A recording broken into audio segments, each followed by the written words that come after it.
Welcome back again dear students. आपका एक बार फिर स्वागत करता हूं मैं स्टडी वैन यूट्यूब चैनल पर।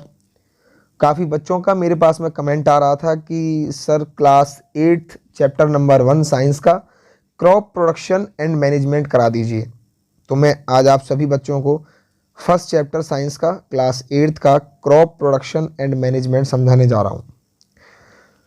सबसे पहले हम कुछ वर्ड्स के बारे में जानेंगे और समझेंगे कि क्रॉप प्रोडक्शन एंड मैनेजमेंट होता क्या है। देखिए, क्रॉप मीन्स होती है फसल और प्रोडक्शन मीन्स होता है उसके द्वारा किया जा रहा उत्पादन। मैनेजमेंट माने किस तरीके से हमें उसको सही तरीके से मैनेज करना है। अब इस चैप्टर में आपको यही सारी चीज़ें बताई जाएंगी और अभी सबसे पहले हमें यहाँ पर दो कैरेक्टर्स मिलते हैं। सबसे पहला एक कैरेक्टर की बात करूँ तो मैं है पहेली और Boojho went to their uncle's house during the summer vacation, यानी गर्मियों की छुट्टियों का समय है और पहेली और बूझो नाम के जो दो कैरेक्टर हैं ये अपने अंकल के घर जाते हैं गर्मियों की छुट्टी में। Their uncle is a farmer, उनके जो अंकल हैं वो एक किसान हैं, फार्मर हैं। One day they saw some tools like खुरपी, एक दिन वो कुछ टूल्स दिखाते हैं अभी बच्चों को, इन्हीं छोटे छोटे बच्चे जो बूझो और पहेली हैं इनको खुरपी जो होती है उसको दिखाया जाता है।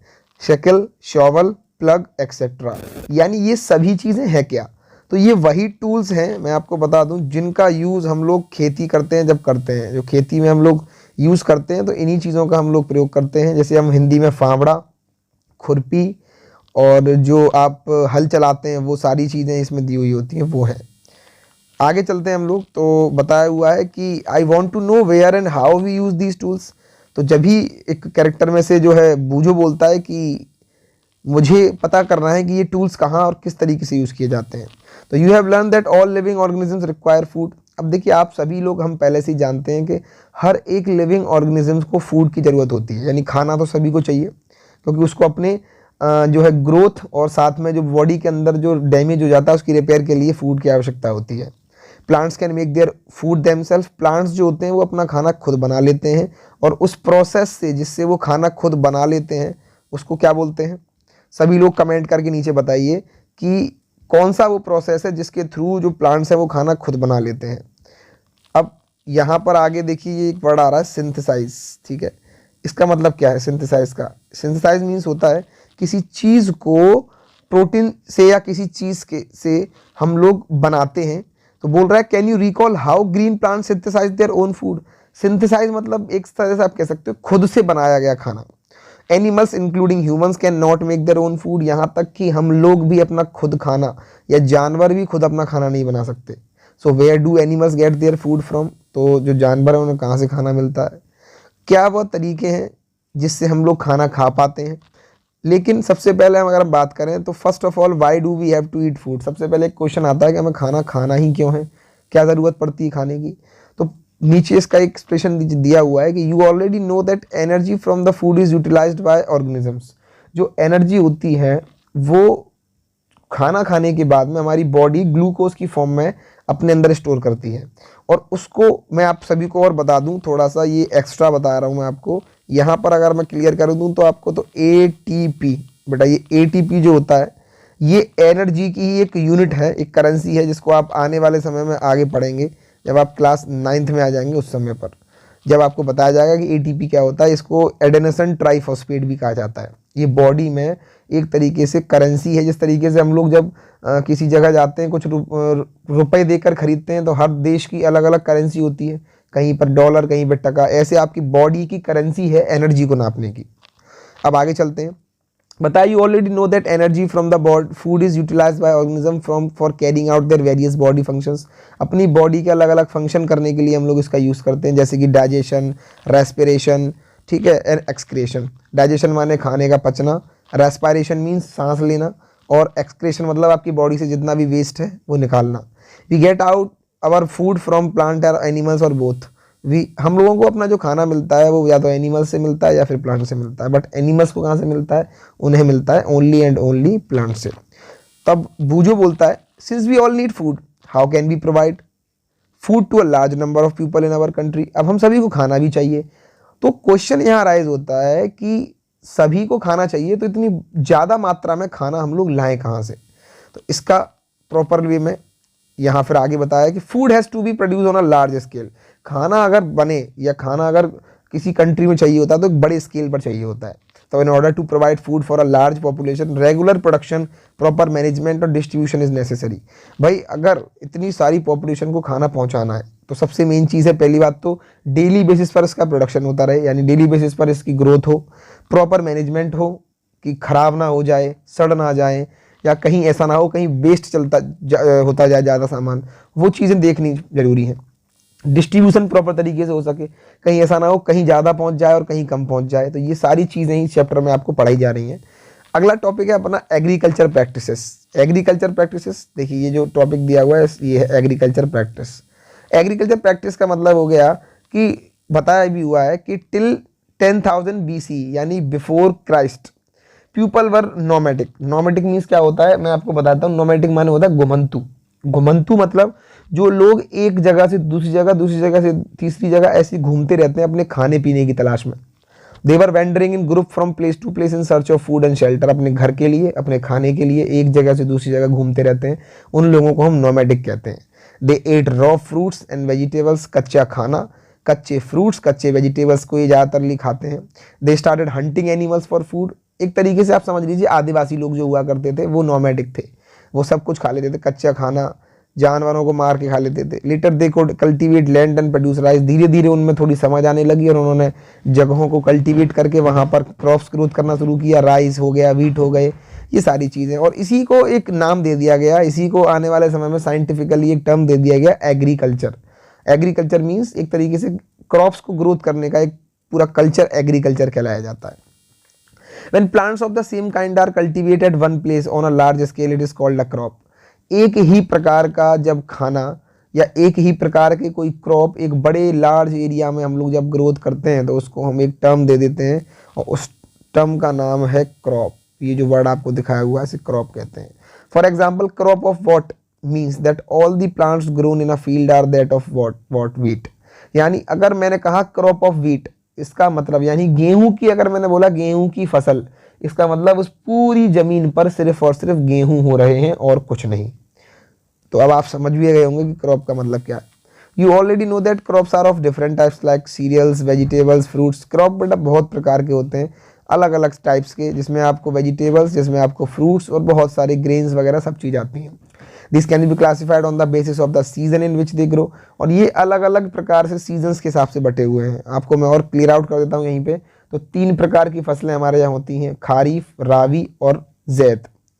India is a vast country. हमारी इंडिया एक बहुत बड़ी कंट्री है। The climatic conditions like the temperature. अब क्लाइमेटिक कंडीशंस यानी हमारे क्लाइमेट और वेदर, इसमें भी बेटा काफ़ी बड़ा अंतर है। क्लाइमेट और वेदर का मतलब जो समय, जो मौसम काफ़ी समय तक ना रहकर बस हफ्ते या 4 दिन या 10 दिन या 5 दिन रहे, वो आप कह सकते हैं एक तरीके से वेदर होता है। बट अगर वही काफ़ी समय तक 6 महीने, साल भर तक रहता है तो वो क्लाइमेट कहलाया जाता है। अब यहाँ बात आती है कि टेम्परेचर यानी आसपास का वातावरण, मौसम, ह्यूमिडिटी यानी कि कितनी नमी है हवा में, रेनफॉल, ये सभी चीज़ें अलग अलग जगह पर अलग अलग हैं। इसी कारण से there is a rich variety of crops grown in different parts of the country. इसीलिए हमारी कंट्री में अलग अलग प्रकार की क्रॉप्स ग्रोथ करते हैं। अब बात यहाँ आती है कि displace this diversity 2 broad cropping patterns can be identified. देखिए आपको यहाँ पर 2 क्रॉप पैटर्न बताए, एक राबी और एक खारीफ, लेकिन मैंने आपको एक और बता दिया है ज़ैद सीजन और आता है जो इन दोनों सीजनों के बीच में आता है। ठीक है, crop patterns can B identify. अब सबसे पहले मैं खारीफ बता देता हूँ आपको। खारीफ सीजन बेटा जो होता है उसमें क्रॉप्स जो होते हैं वो रेनी सीजन में तो बोए जाते हैं, यानी कह सकते हैं आप उसमें रेनी सीजन में उसके बीज लगाए जाते हैं। And the rainy season in India generally, और ज़्यादातर हमारे यहाँ रेनी सीजन कुछ लगभग जून से सितंबर के आसपास रहता है। पैडी हो गया आपका, मेज़ हो गया, soybean, ground nut, cocoa, cotton, kharif crop में सबसे ज़्यादा मेनली आते हैं। और राबी में अगर बात करें तो the crops grown in the winter season, यानी कि जो सर्दियों के मौसम में जिसकी ग्रोथ होती है, October to March, are called rabi crops. उनको हम लोग रबी क्रॉप्स बोलते हैं। एग्जाम्पल में अगर बात करूं तो रबी क्रॉप्स आर, अब जो रबी क्रॉप्स है बेटा उसमें वीट आता है यानी गेहूं आता है, चना आते हैं, मटर आती है, सरसों आती हैं, ये सारी चीज़ें उसमें आती हैं। Beside these pulses and vegetables are grown during summer at many place. कहीं कहीं गर्मी के सीज़न में दालें भी ग्रोथ की जाती हैं। बहुत सारी चीज़ों को हम लोग देख सकते हैं इसमें। अब कुछ basic practice of crop production देखते हैं। क्रॉप प्रोडक्शन यानी बेसिक प्रैक्टिस का मतलब क्या होता है? देखिए, जो नॉर्मली हम लोग डेली लाइफ में करते हैं, क्रॉप प्रोडक्शन माने खेती करने के लिए, उसका उत्पादन बढ़ाने के लिए हम लोग क्या करते हैं? तो बताया हुआ है, बूझो का एक सवाल है कि why paddy can not be grown in the winter season, क्यों हम पैडी को यानी धान यानी चावल की फसल को सर्दियों में क्यों नहीं ग्रोथ करते हैं? तो वहीं पर नीचे पहेली कहती है कि paddy require a lot of water, क्योंकि पैडी को यानी कि धान को बहुत ज़्यादा पानी चाहिए होता है, इसीलिए it is grown only in the rainy season, इसीलिए उसे बारिश के सीजन में ग्रोथ करते हैं। तो यहाँ इसने बूझो के जो क्वेश्चन है उसका आंसर भी दे दिया है, और आपके माइंड में जो क्वेश्चन चल रहे होंगे बच्चों, उसका भी आंसर यहाँ मिल चुका होगा आपको। कहा गया कि cultivation of crop involve several activities. Cultivation जब हम करते हैं किसी भी क्रॉप का, तो उसमें बहुत सारी एक्टिविटीज़ आती हैं, लाइक जैसे कि farmer over a period of time you may find that these activities are similar to those carried out by a gardener. जब जैसे एक किसी गार्डन के लिए गार्डनर अलग अलग प्रकार की चीज़ें करता है जिससे कि उसके सारे प्लांट्स बहुत अच्छी तरीके से ग्रोथ करें, सभी पर अच्छे फ्लावर, सभी पर अच्छी अच्छी चीज़ें आएँ, ऐसे ही गार्डनर की तरह यानी माली की तरह, एक बगीचे का जो स्वामी होता है उसकी तरह एक खेत में एक किसान अपनी फसल के लिए करता है। दीज एक्टिविटीज और task are refers to agriculture practice. आप कह सकते हैं जो प्रोसेस वो अपने खेत के लिए करता है, खेत को सही करने के लिए, खेत में अच्छी फसल के लिए करता है, उन्हीं को हम एग्रीकल्चर प्रैक्टिस कहते हैं। और point two point, one by one आपको यही सारी चीज़ें यहाँ पर पढ़ाई जाएंगी। ये जो पूरा जो आपको बताया हुआ है यहाँ पर, ये सारी चीज़ें ही बताई हुई हैं, किस तरीके से हम प्रिपेयर करते हैं सॉइल को, किस तरीके से हम लोग सॉइल को प्रिपेयर करते हैं। ठीक है, ये बताया हुआ प्रिपेयरिंग ऑफ सॉइल। फिर आपको शोइंग करना पड़ेगा। शोइंग मीन्स होता है, प्रिपरेशन ऑफ सॉइल का मतलब हो गया मिट्टी को तैयार करना, समझ रहे हैं ना आप। और शोइंग मीन्स होता है फिर उसमें बीज डालना। फिर थर्ड स्टेप होता है आपका एडिंग मैन्योर एंड फर्टिलाइजर्स, यानी मैन्योर यानी खाद और अलग अलग प्रकार के जो केमिकल फर्टिलाइजर्स हैं उनको डालना। देन आफ्टर फिर अपने इरीगेशन करना। इरीगेशन का मतलब क्या होता है? सिंचाई करना। Protecting from the weeds, weeds यानी अनवांटेड प्लांट जो होते हैं उनसे बचाया जाए। हार्वेस्टिंग करें, फिर हम लोग फसल को काटें, और फिर फसल काटने के बाद जो फसल से आए, जिस जिस चीज़ को हमें जो जो उपयोगिता है, जिसको हम लोग स्टोर करके रख सकते हैं, वो सारी चीज़ें यहाँ बताई हुई हैं। Preparing of soil, preparing of soil सबसे पहला पॉइंट आता है, इसको मैं आपको क्लियर कर देता हूँ। प्रिपरेशन ऑफ सॉइल का मतलब है the preparation of soil is the first step before growing a crop. एक क्रॉप को ग्रोथ करने से पहले पहला स्टेप होता है प्रिपेयर ऑफ सॉइल, यानी सॉइल कैसे तैयार की जाए। अब आपको एक और क्लियर कर देता हूं मैं चीज़ कि one of the most important task in agriculture is to turn the soil and loosen it. सबसे पहले खेत के अंदर हम लोग हल को जोत करके उस खेत की मिट्टी को लूज करते हैं, जिससे कि उसके अंदर जो बीज डाला जाए और उससे निकली हुई जो जड़ हो और जो शूट और रूट निकले उससे, वो डीप पेनिट्रेट कर सकें ज़मीन के अंदर, जिससे कि वो नीचे से पानी को उस पेड़ तक पहुंचा सकें। This allows the root to penetrate deep into the soil, and the loose soil allows the root to breathe easily even when they go deep into the soil. आसानी से सांस भी ले सकें, जो सॉइल के अंदर जो रूट्स हैं वो आसानी से सांस ले पाएँ, इसीलिए थोड़ा सा लूज किया जाता है सॉइल को। अब यहाँ पर मैं आपसे एक सभी से प्रश्न पूछूंगा कि टाइप्स ऑफ सॉइल कौन कौन से होते हैं, कमेंट करके नीचे जरूर बताएं। How many types of soil are present in our earth? तो कौन कौन से हैं? कुछ टाइप्स मैं आपको क्लियर कर देता हूँ। क्लेई सॉइल हो गया, लूमी सॉइल हो गया, और बाकी के टाइप्स आप खुद बताएं। आगे चलते हैं हम लोग। Why does the loosening of soil allow the roots to breathe easily? किस तरीके से जो लूजनिंग होती है सॉइल की, वो इजीली मतलब कि कह सकते हो सांस लेने के लिए मजबूर मतलब कर देती है रूट को। तो बताया गया कि the लूज्ड soil help in the growth of earthworm. सबसे मेन देखिए, अर्थवर्म जो होते हैं जिन्हें हम लोग बोलते हैं केंचुए, वो हमारे उस खेती के लिए इतने ज़्यादा इम्पोर्टेंट होते हैं, जो कि अपने आप ही नेचुरली हल जो होता है उसका काम करते हैं। अपने अंदर से जो अंदर की जो बार बार नाइट्रोजन्स हैं या अदर देन कह सकते हो आपकी जो वेस्ट एक्सट्रैक्ट होता है, उसको उसी में डालने से वो लोग फर्टाइल करते हैं उस चीज़ को। Microbes present in the soil, जो भी माइक्रो छोटे छोटे होते हैं बैक्टीरिया, उनको these organisms are friend of the farmer. हकीकत में ये सब फार्मर हैं, दोस्त हैं किसके? फार्मर के। Since they further turn and loosen the soil and add humus to it. Humus क्या है? ये वर्ड ह्यूमस जो आया है यहाँ पर, इस ह्यूमस वर्ड का मतलब क्या है? ये जो ह्यूमस वर्ड आया है आपके सामने, इस ह्यूमस वर्ड की अगर मैं बात करूँगा आपसे, तो ह्यूमस वर्ड का मतलब होता है कि एक जो कह सकते हैं आपकी कोई भी जानवर अगर एक्चुअली मर जाता है, या कोई भी चीज़ ऐसी जो कि इन्वायरमेंट में डिकम्पोज हो जाती है, तो वो सीधे सीधे ना जो हमारे ऊपर की जो लेयर होती है खेत में या मिट्टी की जो लेयर होती है उस पर डाल दिया जाता है, और वही ह्यूमस का काम करता है, जिसमें आप लोग वेजिटेबल पील्स या एक तरीके से मैन्योर का भी मैं कह सकता हूँ, मैन्योर कह सकते हैं आप। But why the soil need to be turn and loosen, क्यों सॉइल को टर्न और लूजन करना है? तो कह रहा है you have learn in the previous class that soil contain minerals, water, air and some living organisms also. वही सॉइल के अंदर बहुत सारी चीज़ें मिलती हैं आपको, सॉइल के अंदर पानी, हवा और बहुत सारे लिविंग ऑर्गेनिजम्स देखने को मिलते हैं। In addition dead plants and animals get decompose by soil organisms. बाकी अगर हम बात करें तो डेड प्लांट्स हैं, एनिमल्स हैं, ये डिकम्पोज हो जाते हैं सॉइल ऑर्गेनिज्म से। In this way various nutrients in the dead organisms are release back into the soil.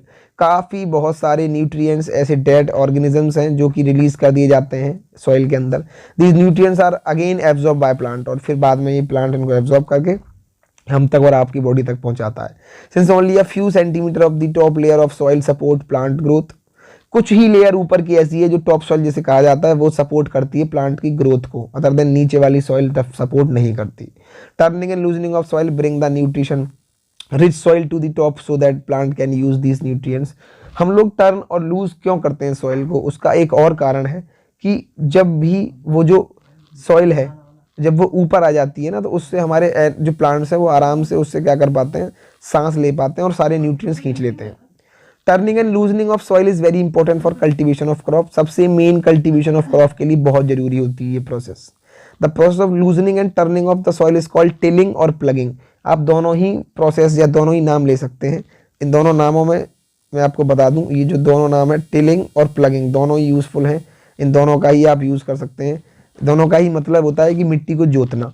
This is done by using a plough, यानी या तो ये हल से, या ploughs are made of wood और आयरन। पहले समय पर ज़्यादातर आपको मैं बता दूं ट्रैक्टर नहीं हुआ करते थे, एक दो बैलों की जोड़ी से लकड़ी के हल हुआ करते थे, उनसे जोता जाता था खेत को।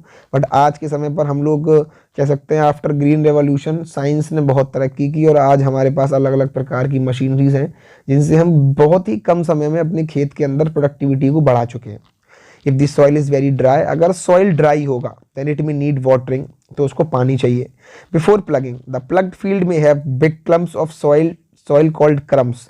आप देखते हो ना बड़े बड़े, अगर हम नॉर्मल अपनी नॉर्मल लैंग्वेज में बात करें तो जिन्हें हम ढिम्मा बोलते हैं, मिट्टी के ढिम्मे, मिट्टी के बड़े बड़े कह सकते हो कि ग्रुप बन जाते हैं एक तरीके से, बड़े बड़े गोल गोल और इकट्ठे हो जाते हैं जो कि क्रम्स कहलाए जाते हैं। ये वर्ड दिख रहा है आपको क्रम्स, मैं अंडरलाइन कर देता हूँ, ये देखिए ये क्रम्स वर्ड जो दिख रहा है आपको, ये मतलब भी उसका ये है। It is necessary to break these crumbs, हमें ये जरूरी है कि हम इसको तोड़ें। Levelling of the field is beneficial, और सबसे मेन है कि हम लोग उस फील्ड को लेवलाइज करें। लेवलाइज मतलब होता है लेवल में लेकर आना, कहीं पर ऊंची कहीं पर नीची करने से सही नहीं होगा। उस फील्ड के अंदर समान मात्रा में पेड़ पौधे ग्रोथ नहीं कर पाएंगे। इसीलिए आपका सबसे फिर दूसरा नेक्स्ट काम होता है कि आप लेवल करें, फिर आप उसमें बीज डालें, और बीज डालने के बाद में प्रॉपर इरिगेशन तो बहुत ही ज़रूरी है। प्रॉपर इरिगेशन का मतलब कि आप उसके अंदर पानी की मात्रा सफिशिएंट डालें जिससे कि बीज को प्रॉपर मात्रा में सारी चीज़ें मिल पाएँ। Levelling is of soil is done with the help of a leveller. एक लेवलर आता है, एक किसी भी चीज़ के संग लगा करके, लकड़ी का एक बहुत बड़ा टुकड़ा सा आता है जिसको खेत पर घुमाया जाता है। Sometimes manure is added to the soil before tilling, कभी कभी टिलिंग से पहले हम लोग मैन्योर डाल देते हैं, खाद भी डाल देते हैं। This help in proper mixing of manure with soil, this soil is moisture before sowing. और कभी कभी हम लोग जब बीज डालते हैं उससे पहले सॉइल को मॉइस्चराइज भी कर देते हैं। अब एग्रीकल्चर इम्प्लीमेंट्स के बारे में हम लोग पढ़ेंगे, और वो मैं आपको यहाँ से जो एग्रीकल्चर इम्प्लीमेंट्स हैं यहाँ से आपको मैं कल पॉइंट्स क्लियर करूँगा। अपने नेक्स्ट पार्ट में हम लोग बताएंगे आगे कि एग्रीकल्चर इम्प्लीमेंट्स क्या होते हैं। और जब तक के लिए हमारे साथ बने रहिए, और आज के लिए सिर्फ और सिर्फ इतना ही। Good bye students.